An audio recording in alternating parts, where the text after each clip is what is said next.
Onchi oniatuma ayo bismillah DMS TV sanfɛ foli an tan n'o b'an kanbaga n'a lamɛnbagaw bɛɛ lajɛlen Mali kɔnɔ ani Mali kɔ kan bi alamisa kalo tile 20 san 2026 aw ka dɔn kibaru ni o wagati sele san'an ka da se an bi kunnafonibaw ma ni k'olu daw tulo kan an bɛ aw kunna jigin k'aw bɛ se k'an dɛmɛ ni kunnafoniya ni kani n'a carili ani k'aw kilinaw di hakilina diyɔrɔ la wali kɔfɛ bi kunnafoniba min b'an bolo ni k'olu daw tulo kan dɔw bɛ tali kɛ ni yɛrɛ kɔni ka Mali fintigilakaw an bɛ wagati min na i n'a fɔ ko bi olu cɛsirilen bɛ opération yɛrɛ kɔni kɛli la walasa ka se ka banbaci walijɛkulu maaw si latunu ka bɔ an ka Mali jamana kɔnɔ na o ko hukumu yɛrɛ de kɔnɔna tarata tɛmɛnen août kalo tile 18 san 2026 min y'a état-major général des armées ale bɔ ni ka communiqué kɛ communiqué min kɔnɔna na a b'a lase maliden bɛɛ lajɛlen ma k'a fɔ ko nin don kofɔlen yɛrɛ kɔnɔna ko opération dugukolo ko hukumu na ko min an ka Mali fintigilakaw k'olu sera ka dimijuguba yɛrɛ de kɔni don banbaci walijɛkulu maaw la Sikaso ale ni Menaka région yɛrɛ kɔni kɔnɔna na kara kan don kofɔlen na min yɛrɛ kɔnɔ an ka Mali fintigilakaw ye olu ye banbaci wale maaw daga sigiyɔrɔ u ka kɛlɛkɛminɛw fo ka taa se banbaci wale maa caman ma k'u kɔni olu bɛɛ lajɛlen yɛrɛ kɔni bɔnɛ u ni na ni région fila ni yɛrɛ kɔni kɔnɔna na. Ni an ka direction générale du commerce de la consommation et de la concurrence maaw yɛrɛ kɔni olu b'u cɛsiri ka fɛɛrɛ bɛɛ lajɛlen latigɛ walasa min yɛrɛ kɔni ye feerefɛnw ye minnu bɔli interdilen don Mali jamana kɔnɔ na o ko yɛrɛ kɔni ka respecter maliden bɛɛ lajɛlen fɛ o ko hukumu yɛrɛ de kɔnɔna ko août kalo tile 17 ka taa août kalo tile 18 la san 2026 ko min yɛrɛ kɔni ye Keɲeba DGCC cɛdenw yɛrɛ kɔni ye k'olu ye bolimafɛn dɔw yɛrɛ kɔni lajɔ ko bolimafɛn ninnu kɔnɔna na u kɔni taara bɔ bagan dɔw yɛrɛ de kɔni k'a yirala k'a fɔ ko bagan minnu tun bɛ ka labɔ tilenbaliya kɔnɔna na ni ka t'u di Mali kɛrɛfɛ jamana dɔw yɛrɛ de kɔni ma. Ni an ka lakana tigilamaaw yɛrɛ kɔni olu fana b'u seko n'u damayira kɛ malidenw n'u bololafɛnw ka lakana sabati la o ko hukumu de la sanga ani wagati Mali yɛrɛ kɔni bɛ wuli ni ka suyɛnikɛlaw ale ni walijugukɛlaw minɛ jamana in kɔnɔna na cogo min u ka walijugu yɛrɛ kɔni kana na degun se Mali jamana kɔnɔdenw ma o ko hukumu yɛrɛ de kɔnɔna ko août kalo tile 5 su ni ka dugu jɛ août kalo tile 6 la san 2026 ko maa 4 yɛrɛ kɔni donna sanufalen bitigi dɔ yɛrɛ kɔni kɔnɔna na ni ka taa suyɛni kɛ ni sanufalen bitigi yɛrɛ kɔni kɔnɔna na o wale yɛrɛ de kɔni kɔfɛ min yɛrɛ kɔni ye Sajola commissariat de police cɛ de olu kun ye sɛgɛsɛgɛli baaraw daminɛ ko sɛgɛsɛgɛli baaraw yɛrɛ kɔnɔna na kɛ sababu n'u sera ka bolo da maa 4 kan u bɛ ka bisika maa 4 min na k'a fɔ k'olu yɛrɛ de kɔni taara ni suyɛni yɛrɛ kɔni kɛ ni sanufalen yɔrɔ bitigi yɛrɛ kɔni kɔnɔna na bolodara maa 4 minnu k'a yirala k'a fɔ ko maa 3 ye cɛ ko 1 yɛrɛ kɔni kun ye muso yɛrɛ de ye. août kalo tile 12 tɛmɛnen ale ni août kalo tile 13 san 2026 ni ɲɔgɔn cɛ la ko min yɛrɛ kɔni Yuwaru village sigibaa maa dɔw yɛrɛ kɔni olu ko minɛna cɛ maramafɛntigi dɔw fɛ minnu ma lakodɔn an bɛ wagati min na i n'a fɔ ko bi ni ka taa n'u ye yɔrɔ la yɔrɔ min kuma lakodɔn nka a kɔni yirala k'a fɔ ko don tɛmɛnenw yɛrɛ kɔni na ko ni Yuwaru sigibaa maa minnu kun minɛna cɛ maramafɛntigi ni yɛrɛ kɔni fɛ ko maa ni yɛrɛ kɔni labilala ni ka na u ka village yɛrɛ kɔni kɔnɔna na maa ni labilala lahalaya min kɔnɔna na ale ni maa kɛnɛkɛrɛnnen minnu yɛrɛ kɔni kun ye ninnu yɛrɛ kɔni dɛ o yɛrɛ kɔni fɛnɛ ma dɔn an bɛ wagati min na i n'a fɔ ko bi min yɛrɛ kɔni Burkina Faso fintigilakaw ye an bɛ wagati min na i n'a fɔ ko bi olu kɔni cɛsirilen bɛ opération kɛli la jamana in fantan 4 bɛɛ lajɛlen na walasa min ye Burkina Faso jamana kɔnɔdenw n'u bololafɛnw olu ka lakana ka se ka sabati ka se ka banbaci walijɛkulu maaw si latunu ka bɔ jamana in kɔnɔna na o ko hukumu de la ko don tɛmɛnen na ko Burkina Faso fintigilakaw ka cɛsiriyalen don ka baara kɛ ɲuman sababuya yɛrɛ kɔnɔna na k'u kɔni ni banbaci walijɛkulu jini maaw yɛrɛ kɔni ka mɔgɔw yɛrɛ kɔni karila ɲɔgɔn na yɔrɔ dɔ la k'o kari ɲɔgɔn na yɛrɛ kɔni kɔnɔna na min ye Burkina Faso fintigilakaw olu kɔni sera ka banbaci walijɛkulu État islamique o Sahara ye maaw yɛrɛ kɔni ka maaba dɔ yɛrɛ kɔni faga. Don tɛmɛnenw yɛrɛ kɔnɔna min yɛrɛ kɔni ye Russie ka ministre des affaires étrangères ni o ye Sergei Lavrov yɛrɛ kɔni ale ni Ghana ka ministre des affaires étrangères maa fila ni yɛrɛ kɔni tun bɛ conférence de presse dɔ yɛrɛ kɔnɔ conférence de presse yɛrɛ de kɔni senfɛ min yɛrɛ kɔni Sergei Lavrov ale kɔni bɛ laseli kɛ ko don n'a nataw yɛrɛ kɔnɔna ko min yɛrɛ kɔni Russie ale ni CEDEAO jɛkulu jamanaw yɛrɛ kɔni k'u bɛna na u bolonɔ bila mémorandum de coopération dɔ yɛrɛ kɔnɔna na ko ni mémorandum de coopération yɛrɛ kɔni bɛ boli kɛrɛnkɛrɛnnenya la lakana ko domaine yɛrɛ de kɔni kan bɛ wagati min na i n'a fɔ ko bi Russie ale ni CEDEAO olu kɔnɔna na fɛɛrɛ latigɛ ni ka jɛɲɔgɔnya tɛmɛ u ni ɲɔgɔn cɛ la lakana ko ta hukumu fɛnɛ na an bɛ wagati min na i n'a fɔ ko bi ni kunnafoniba de bɛ an bolo kɔrɔ bi an bɛna minnu walawala aw ye bidon kibaru kɔnɔna na. Ni aka Mali fintigilakaw an bɛ wagati min na i n'a fɔ ko bi olu kɔni cɛsirilen bɛ opération kɛli la jamana in fantan a 4 bɛɛ lajɛlen na walasa ka se ka banbaci walijɛkulu maaw si latunu ka bɔ an ka Mali jamana kɔnɔna na ni ko in bɛɛ lajɛlen kɛ kun de walasa min an malidenw n'an bolola fɛn ka lakana ka se ka sabati o ko hukumu yɛrɛ de kɔnɔna don tɛmɛnenw yɛrɛ kɔnɔna min état major général des armées ale kɔni bɛ laseli kɛ maliden bɛɛ lajɛlen ma k'a yira k'a fɔ ko opération dugukolo ko hukumu na ko min an ka Mali fintigilakaw halisa u bɛ ka continuer u ka opération fɛ opération mun kɔnɔna na u bɛ jamana lakɔlɔsi u b'a lakana u bɛ banbaci walijɛkulu maaw yɛrɛ kɔni kɛlɛ kan ka Mali fintigilakaw bɛ ka continuer o opération ninnu fɛ jamana in fantan naani bɛɛ lajɛlen na communiqué la min carila tarata tɛmɛnen août kalo tile 18 san 2026 min ka état major général des armées ale b'a lase maliden bɛɛ lajɛlen ma k'a fɔ ko nin don kofɔlen yɛrɛ kɔnɔna ko min yɛrɛ kɔnɔ an ka Mali fintigilakaw ye k'u renseignement kɛrɛnkɛrɛnnen dɔw sɔrɔ ko renseignement kɛrɛnkɛrɛnnen ninnu yɛrɛ kɔni sɔrɔlen kɔfɛ ko min an ka Mali fintigilakaw ye k'u y'u ka sanfɛ kɛlɛkɛminɛnw yɛrɛ kɔni wuli ni ka taa jamana lakɔlɔsili baaraw yɛrɛ kɔni kɛ Sikaso région est yan fanfɛla yɛrɛ kɔnɔna ko ka sanfɛ kɛlɛkɛminɛnw yɛrɛ kɔni to jamana lakɔlɔsili baaraw la u kɔni taara bɔ banbaci walijɛkulu JINIM ale ni FLA maaw yɛrɛ kɔni ka ɲɔgɔn fara ɲɔgɔn ka yɔrɔ caman kan Sikaso est yan fanfɛla yɛrɛ kɔnɔna ko banbaci walijɛkulu man yɛrɛ kɔni ka ɲɔgɔn ye yɔrɔ yɛrɛ kɔnɔna yirala k'a fɔ ko kɛlɛkɛminɛn caman kun bɛ min fɛnɛ ye bolimafɛnw ye bolimafɛn minnu falen no maramafɛnw yɛrɛ kɔnɔna ko fɛnɛ kun bɛ ni ɲɔgɔn ye kɛyɔrɔ yɛrɛ kɔnɔna ko sanfɛ kɛlɛkɛminɛw yɛrɛ kɔni bɔlen ni ko yɛrɛ kɔni ka k'u ma girinni ka faraku yɛrɛ kɔni kɛ min kɔni an ka Mali fintigilakaw ka sanfɛ kɛlɛkɛminɛw olu mɛnna maa nin yɛrɛ kɔni lakɔlɔsili la ka dalilu kɛrɛnkɛrɛnnenw ɲini min b'a yira k'a fɔ ko mɔgɔ nin yɛrɛ kɔni banbaci walijɛkulu ma ye ko dalili nin yɛrɛ kɔni sɔrɔlen de kɔfɛ min yɛrɛ kɔni an ka Mali fintigilakaw ka sanfɛ kɛlɛkɛminɛw olu sɔrɔla ka faraku kɛ ni ka ɲɛsin banbaci walijɛkulu ma nin yɛrɛ kɔni ka ɲɔgɔn fara ɲɔgɔn ka yɔrɔ in ma a kɔni yirala k'a fɔ ko faraku in yɛrɛ kɔni kɛra faraku ɲumanba ye ka d'a kan ko banbaci wale maa minnu kun bɛ yen nɔ u ka bolimafɛn minnu kun bɛ yen fo ka taa se u ka kɛlɛkɛminɛnw yɛrɛ kɔni ma k'a bɛɛ lajɛlen halakila k'o dabɔ an ka Mali fintigilakaw ka nin faraku ɲumanba in yɛrɛ kɔnɔna ko sanfɛ kɛlɛkɛminɛw yɛrɛ kɔni tilalen ni opération in yɛrɛ kɔnɔna huma ko in yɛrɛ kɔni ka ɲi ta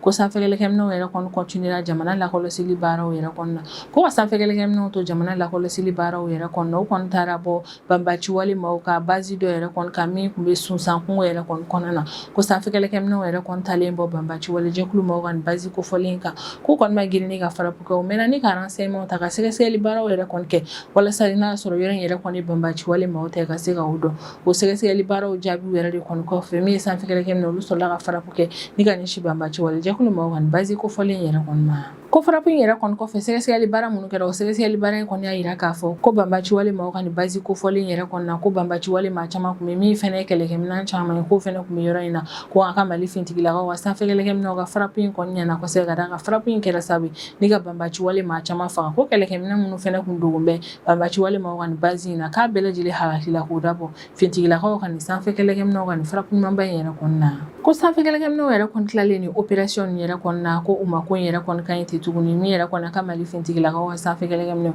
halisa olu continuera jamana lakɔlɔsili baaraw fɛ ko ka sanfɛ kɛlɛkɛminɛw yɛrɛ kɔni to jamana lakɔlɔsili baaraw la u kɔni taara bɔ banbaci walijɛkulu JINIM ale ni FLA maaw yɛrɛ kɔni ka ɲɔgɔn ye yɔrɔ caman yɛrɛ kɔni kan an dera bukan localité nord est yan fanfɛla ni yɛrɛ kofɔlen yɛrɛ kɔni bɛ Menaka région yɛrɛ de kɔni kɔnɔna ko sanfɛ kɛlɛkɛminɛw yɛrɛ kɔni bɛ bɔ banbaci wale man ka ɲɔgɔn ye yɔrɔ yɛrɛ kɔni kan wagati min na o y'a sɔrɔ kɛlɛkɛminɛn caman kun bɛ banbaci walijɛkulu man bolo yɔrɔ yɛrɛ kɔnɔna ko sanfɛ kɛlɛkɛminɛw yɛrɛ kɔni kɛlen ka nin kun ye u kɔni ma girinni ka faraku kɛ ka ɲɛsin maa nin yɛrɛ kɔni ma sanfɛ kɛlɛkɛminɛw yɛrɛ kɔni ye sɛgɛsɛgɛli baaraw kɛ walasa fili kana n'u sɔrɔ u ka baaraw kɔnɔna na u ye dalilu kɛrɛnkɛrɛnnenw ɲini min y'a yira k'a fɔ ko maa nin yɛrɛ kɔni ye banbaci walijɛkulu maaw de o wale yɛrɛ de kɔni kɔfɛ min ye sanfɛ kɛlɛkɛminɛw olu sɔrɔla ka faraku kɛ ni ka ɲɛsin banbaci wale maaw ka nin ɲɔgɔn ye yɔrɔ in ma a kɔni yirala k'a fɔ ko faraku nin yɛrɛ kɔni kɛra faraku ɲumanba ye ka d'a kan faraku nin kɔnɔna na banbaci wale maa caman fagara kɛlɛkɛminɛn minnu fɛnɛ kun b'u bolo ɲɔgɔn ye yɔrɔ in na ko o kɛlɛkɛminɛn bɛɛ lajɛlen fɛnɛ tiɲɛna k'an kɔni bɛ wagati min na i n'a fɔ ko bi hali ni opération in kɔfɛ min yɛrɛ kɔni an ka sanfɛ kɛlɛkɛminɛw olu bɛ ka continuer localité nin yɛrɛ kɔni lakɔlɔsili baaraw yɛrɛ kɔni fɛ walasa an ka Mali fintigilakaw ka sanfɛ kɛlɛkɛminɛw ye nin faraku min kɛ faraku in yɛrɛ kɔni ye jaabi minnu bɔ ko o dɔn ale ni ka fɛɛrɛ latigɛ min yɛrɛ kɔni banbaci walijɛkulu maaw ye olu kana se ka taa ni ka segin kɛ kuma tɛ k'a fɔ k'u bɛ ɲɔgɔn fara ɲɔgɔn kan yɔrɔ wɛrɛ yɛrɛ kɔni kɛ nin localité ninnu kɔnɔna na communiqué in yɛrɛ kɔni kɔnɔna min état major général des armées ale bɛ sinsin a kan kosɛbɛ ko min yɛrɛ kɔni an ka Mali fintigilakaw halisa u cɛsirilen bɛ opération kɛla ni cɛsiri baara kɛ ko ɲuman ale ni kɛlɛ ɲɛdɔn ye Mali fantan naani bɛɛ lajɛlen na walasa ka se ka jamana in yɛrɛ kɔni lakana sabati ka banbaci walijɛkulu maaw si latunu ni ka bɔ Mali jamana kɔnɔna na o ko hukumu de la état major général des armées ye welemada kɛ ni ka ɲɛsin maliden bɛɛ lajɛlen ma halisa an ka continuer an ka Mali fintigilakaw jukɔrɔma don wa an ka danaya ta ni ka ɲɛsin an ka Mali fintigilakaw yɛrɛ kɔni ma nin kɛlɛ in yɛrɛ kɔni kɔnɔna na an bɛ wagati min na i n'a fɔ ko bi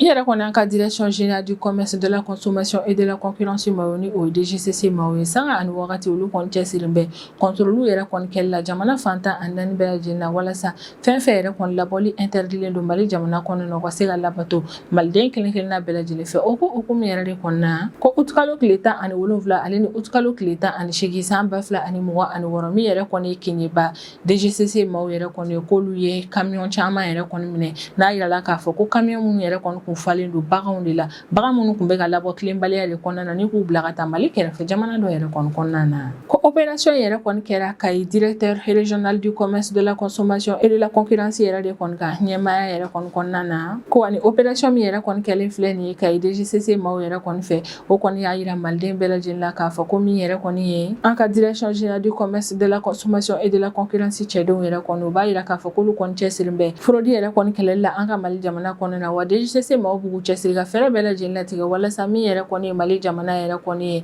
ale ka dun ka fa ka se ka sabati fɔlɔ ɲɔgɔn na k'a fɔ k'an an ka sumaw yɛrɛ kɔni labɔ k'u bila ka taa di jamana wɛrɛw yɛrɛ kɔni ma bɛ wagati min na i n'a fɔ ko bi ni ye DGCC maaw kɔni y'a yira k'a fɔ k'alisa u bɛna continuer opération yɛrɛ kɔni fɛ jamana in fantan ani naani bɛɛ lajɛlen na walasa min yɛrɛ kɔni ye fraude ye ka o yɛrɛ kɔni kɛlɛ wali min yɛrɛ kɔni nana kɛ sababu ni min yɛrɛ kɔni dun ka fɛ o bɛ sabati Mali jamana kɔnɔ na ka d'a kan DGCC maaw bɛna fɛɛrɛ bɛɛ lajɛlen latigɛ min yɛrɛ kɔni ye sumaw ye minnu bɔli interdilen ni wagati in na ka fɛɛrɛ latigɛ olu yɛrɛ kɔni kana na bɔ jamana kɔnɔ na cogoya si la ni yɛrɛ kɔni an ka lakana tigilamaaw ye an bɛ wagati min na i n'a fɔ ko bi olu kɔni cɛsirin bɛ u ka fanfɛla la opération kɛli la walasa min yɛrɛ kɔni malidenw n'u bololafɛnw olu ka lakana ka se ka sabati o ko hukumu de la sanga ani wagati lakana tigilamaaw yɛrɛ kɔni wuli bɛ k'u jɔ walasa min yɛrɛ kɔni suyɛnikɛlaw ni walejugukɛlaw olu ka degun kana na se malidenw si yɛrɛ kɔni ma ka sanga ni o wale yɛrɛ kɔni a yirala k'a fɔ ko août kalo tile 5 tɛmɛnen su ni k'a dugu jɛ août kalo tile 6 la san 2026 ko zone dɔw yɛrɛ kɔni donna sanu falen butigi dɔ yɛrɛ kɔni kɔnɔna na zone yɛrɛ kɔni ka doni kɔnɔna na sanu falen butigi kɔnɔna na yɛrɛ la k'a fɔ ko ye suyɛni kɛ o yɔrɔ in na ka sanga ni o wale yɛrɛ kɔni ye min ye Sajola commissariat de police cɛ dɔw olu k'u ye sɛgɛsɛgɛli baaraw yɛrɛ kɔni daminɛ nin ko hukumu na o sɛgɛsɛgɛli baara yɛrɛ de kɔnɔna na kuncɛ ni bolodali ye maa 4 yɛrɛ kɔni kan ko Sajola commissariat de police cɛ dɔw y'u boloda ni maa 4 min k'a yɛrɛ la k'a fɔ ko maa 4 yɛrɛ kɔni na maa 3 ye cɛ ye maa 1 tɔ yɛrɛ kɔni ko ye muso de ye ko kabini laseli yɛrɛ kɔni kɛra k'a yira k'a fɔ ko suyɛni yɛrɛ kɔni kɛra ni sanu falen butigi yɛrɛ kɔni kɔnɔna na ko min yɛrɛ kɔni ye Sajola commissariat de police cɛdenw ye olu y'u cɛsiri ka sɛgɛsɛgɛli baaraw yɛrɛ kɔni kɛ walasa maa minnu yɛrɛ kɔni taara ni suyɛni yɛrɛ kɔni kɛ ni sanu falen butigi kɔnɔna na ka o maa minɛ teliya ko Sajola commissariat de police cɛdenw ka o sɛgɛsɛgɛli baara ko hukumu de kɔnɔna na u sera ka u boloda maa 4 yɛrɛ kɔni ka u bɛ ka bisiya maa 4 min na k'a fɔ k'olu ye ni suyɛni yɛrɛ kɔni kɛ ko bolodara ni maa 4 ninnu k'a yirala k'a fɔ ko maa 4 ninnu bɛɛ lajɛlen an ka Mali jamana kɔnɔdenw de ye ko maa 4 ninnu yɛrɛ kɔni minɛna sibiri tɛmɛnen de août kalo tile 15 san 2026 ko bolodara maa 4 minnu yɛrɛ kɔni kan ko maa 4 ninnu yɛrɛ kɔni na maa 3 olu minɛna Kayi région kɔnɔna na maa 1 tɔ ale kɔni minɛna Sajola localité yɛrɛ de kɔni na commissaire de police Ibrahima Abdina Gindo ni ale yɛrɛ de kɔni ye Sajola commissariat de police ɲɛmaa yɛrɛ kɔni ale ka kumaw kɔnɔna na a y'a yira k'a fɔ ko ni août kalo tile 5 su in ne k'a dugu jɛ août kalo tile 6 la san 2026 ko maa minnu yɛrɛ kɔni taara ni sanu falen butigi yɛrɛ kɔni kɔnɔna na ko maa minnu yɛrɛ kɔni donna don kofɔli sufɛla de la k'u donnen butigi yɛrɛ kɔni kɔnɔna na u taara butigi bureau la ni ka sɔrɔ ka taa coffre-fort dɔ bɛ yen nɔ ka o ta k'a yirala k'a fɔ ko zone yɛrɛ kɔni coffre-fort min ta ko coffre-fort yɛrɛ kɔni kɔnɔna na ko sefa wari miliyɔn 34 dɔɔni de tun bɛ a kɔnɔna na k'o fana tɛmɛlen kɔfɛ zone ninnu yɛrɛ kɔni ye sanu dɔ fana suɲɛ a yirala k'a fɔ k'u ye sanu min yɛrɛ kɔni suɲɛ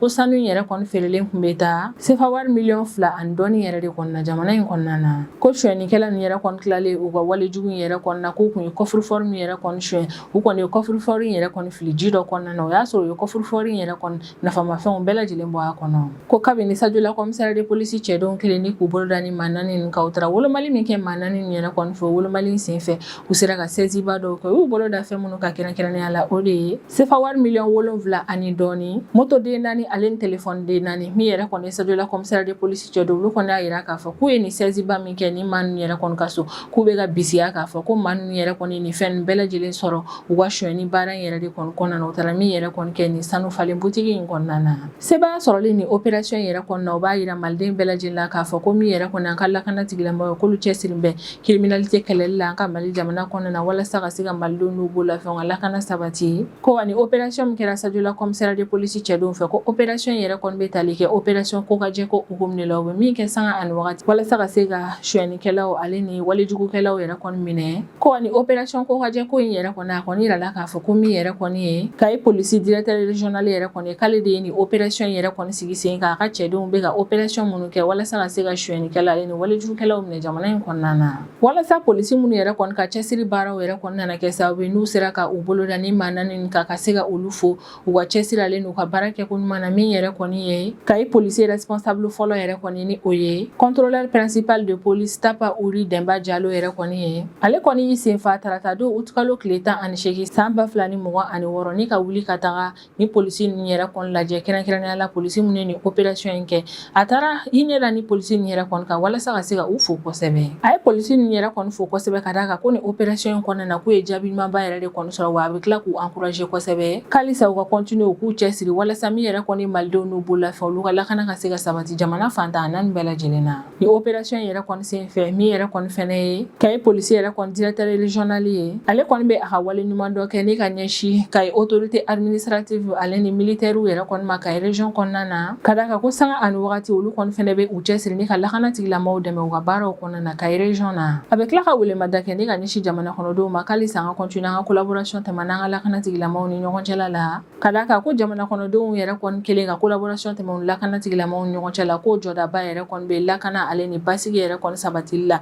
jamana fantan a naani bɛɛ lajɛlen na ni intervention ni yɛrɛ kɔni sen fɛ min an ka lakana tigilamɔgɔw olu bɛ ka yira maliden bɛɛ lajɛlen na k'a fɔ k'olu yɛrɛ kɔni cɛsiri bɛ ka fɛɛrɛ bɛɛ lajɛlen latigɛ maa o maa yɛrɛ kɔni mana na walejugu kɛ jamana in kɔnɔna na ka olu minɛ ka jamana kɔnɔdenw n'u bololafɛnw ka lakana sabati ale ni ka fɛɛrɛ yɛrɛ kɔni latigɛ min yɛrɛ kɔni lakana ale ni basigi yɛrɛ kɔni u ka se ka sabati mali fantan a naani bɛɛ lajɛlen na bɛ wagati min na i n'a fɔ ko bi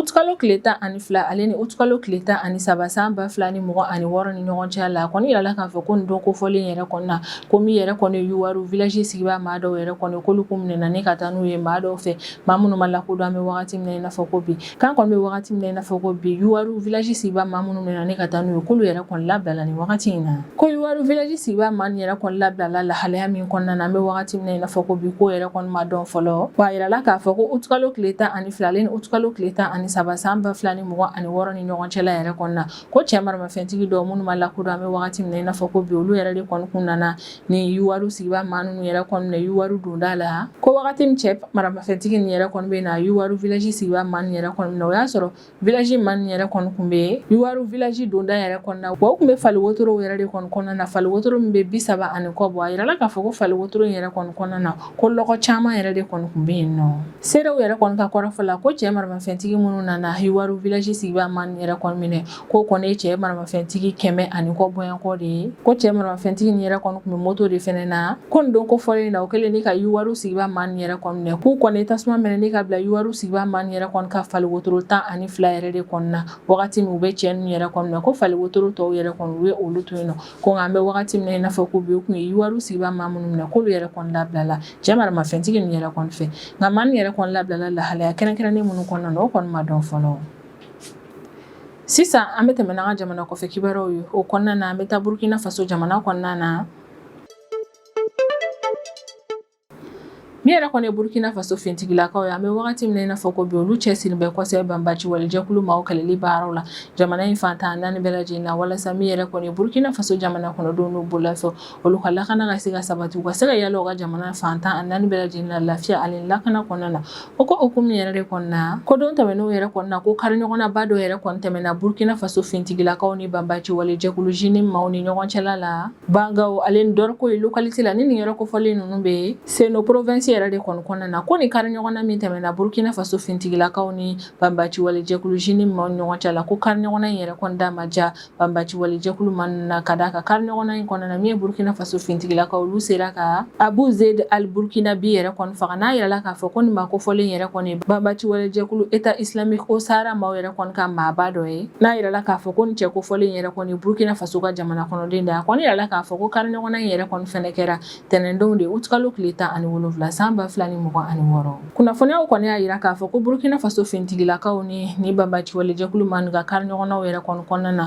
ko min yɛrɛ kɔni ye Abu Zaid al-Burkinabi yɛrɛ kɔni ni ale ye banbaci walejɛkulu État islamique au Sahel maaw ka maaba dɔ yɛrɛ kɔni k'ale ka kɛlɛkɛcɛ caman fɛnɛ yɛrɛ kɔni fagara Burkina Faso fintigilakaw fɛ. Ko moto, marifaw, telefoniw fo ka taa se kɛlɛkɛminɛn caman yɛrɛ kɔni ma ko kɛlɛ in yɛrɛ kɔni kɔfɛ min yɛrɛ kɔni Burkina Faso fintigilakaw sera ka u bolo da olu caman yɛrɛ kɔni ka banbaci walimaw bolila ni ka taga ka mun to kɛlɛkɛyɔrɔ in yɛrɛ kɔni na. Min yɛrɛ kɔni Burkina Faso fintigilakaw y'a yira k'a fɔ k'alisa u tɛna na ko in ka ɲi ta k'olu bɛna continuer k'u cɛsiri halisa ni ka opération kɛ jamana in fantan 4 bɛɛ de la fo ka taa fɔ min yɛrɛ kɔni banbaci walejɛkulu ma olu si la tun na ni ka bɔ Burkina Faso jamana kɔnɔna na kuma min na.